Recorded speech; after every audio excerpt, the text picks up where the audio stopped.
নজরুল ইসলাম বাবু, আপনারা কি উভয় সংকটে কিনা? কারণ যেমনটা সোহরাব হাসান বললেন যে দুর্নীতির বিরুদ্ধে আপনারা যদি কোনো অ্যাকশন নেন তাহলে আপনাদের বিপদ, আবার অ্যাকশন না নিলেও বিপদ।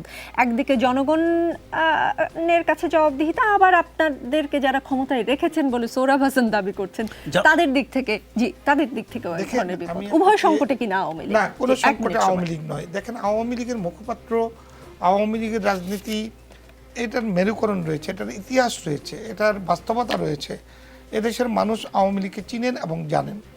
বর্তমান আওয়ামী লীগের যিনি নেতৃত্ব দিচ্ছেন, বঙ্গবন্ধুর কন্যা শেখ হাসিনা, তিনি বিশ্বব্যাপী সুনাম অর্জন করেছেন।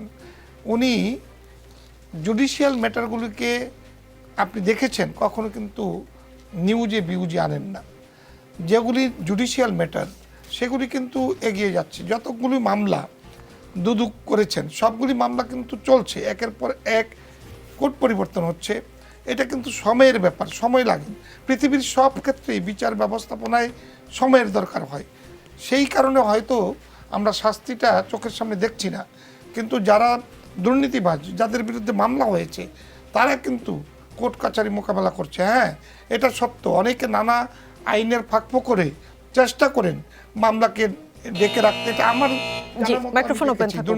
আমরা আবার এটাও দেখতে পাচ্ছি বেনজির সাহেবের বিরুদ্ধে এত অভিযোগ আসার পরে কোন এক ফাঁকে তিনি চলেও গিয়েছেন, সেটাও তো আমরা দেখতে পেলাম। দুদক ডেকেছে, তিনি হাজির হননি। তখন পর্যন্ত বেনজিরের বিরুদ্ধে কোনো মামলা বা দুদকের কোনো নিষেধাজ্ঞা জারি হয়নি। জি, গণমাধ্যমে খবর ছিল, মানে দেরি হয়ে গেল কিনা এই ধরনের বিচার আচার করতে গিয়ে বা এই ধরনের স্টেপ নিতে গিয়ে দেরি করে ফেলছে কিনা? অনেক খবর আসবে। গণমাধ্যমের খবরকে সরকার যখন এটাকে দায়িত্ব হিসাবে নিয়ে নেন, তখন কিন্তু কি হচ্ছে সেটা থেকে আপনার বিবেচনা করতে হবে। আপনি এই বেনজির বলেন, বেনজিরের মতো অনেকেই দেশের বাইরে যাবেন, তার সেই অধিকার কিন্তু রয়েছে, পাসপোর্ট রয়েছে।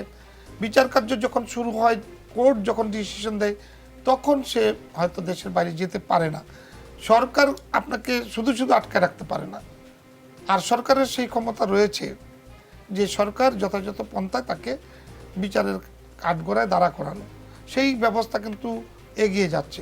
শুধু বেনজির কেন, আওয়ামী লীগ স্পষ্ট বলেছেন, ওবায়দুল কাদেরও বলেছেন, জনাব ওবায়দুল কাদের অত্যন্ত বিনয়ীভাবেই বলেছেন, যেই অন্যায় অবিচারের সাথে সম্পৃক্ত থাকুক তাকে আইনের আওতায় আনতে আওয়ামী লীগের কোনো দ্বিধাদ্বন্দ্ব নেই। কিন্তু একবার পালিয়ে গেলে কি আসলে তাকে ফিরে এনে বিচার করাটা এত সহজ? দেখেন, আমি একটা এক্সাম্পল দিচ্ছি। এই বাংলার মাটিতে কিন্তু বঙ্গবন্ধুর বিচার হয়েছে। আমি আরেকটা উদাহরণ দিচ্ছি আপনাকে। পুলিশের স্পেশাল ব্রাঞ্চের পরিদর্শক মামুন ইমরান খান হত্যা মামলায় আসামি দুবাই পলাতক স্বর্ণ ব্যবসায়ী আরাফ খান যমুনা টেলিভিশনের দুবাই প্রতিনিধির উপর হামলা করেছে। আজকে আমাদের খবরে গিয়েছে বিষয়টি। এই আরাফ খানের বিরুদ্ধে তাদের সহকর্মীকে হত্যার অভিযোগ ছিল। মানে আরাফকে নিয়ে পুলিশ বাহিনীর প্রতিক্রিয়া যেমন হওয়া উচিত ছিল সেই রকম কিনা, বা একবার যখন পালিয়ে গেল আরাফ খান, তিনি দুবাইয়ে গিয়েও আসলে সাংবাদিকের গায়ে হাত তুলছেন, তাদেরকে ফিরিয়ে এনে বিচার করা কি এত সহজ? আমি আপনাকে বলবো, দেখেন, যমুনা টেলিভিশনেও আরো সক্রিয় হয়ে এটা মামলা মোকদ্দমা আইনের আওতায় আনা উচিত। আপনি আমার উপরকে রাস্তায় আঘাত করলেন, সেইটা সরকার প্রশাসন, আমি যদি দায়িত্ববান না হই, তাহলে আমার এই আসামিকে খুঁজে বের করবেন কিভাবে? নজরুল ইসলাম বাবু এমপি, আমি জানি না কথাটা কেমন হলো। যিনি একজন পুলিশ হত্যা মামলার আসামি, তিনি পালিয়ে গেলেন দেশের বাইরে, একজন সাংবাদিকের গায়ে হাত তোলার জন্য তার আর কি বিচার হতে পারে? হত্যা মামলায় যার বিচার হচ্ছে না, পুলিশ হত্যার আসামি বলছেন, তার সম্পর্কে আমাদের কোনো ধারণা নেই। আমরা কিন্তু পত্রিকায় দেখেছি একটা পুলিশ মার্ডারের আসামি হয়ে সে ভিন্ন কায়দায় ভিন্নভাবে দেশ পাড়ি দিয়েছেন, কিন্তু সেই বিষয়ে কিন্তু মামলা শেষ হয়ে যাবে বা তার শাস্তি অনিশ্চিত হয়ে যাবে, বিষয়টা কিন্তু তা নয়। জি, অপেক্ষা করতে হবে, সময়ে নিশ্চয়ই সবকিছু বলে দিবে।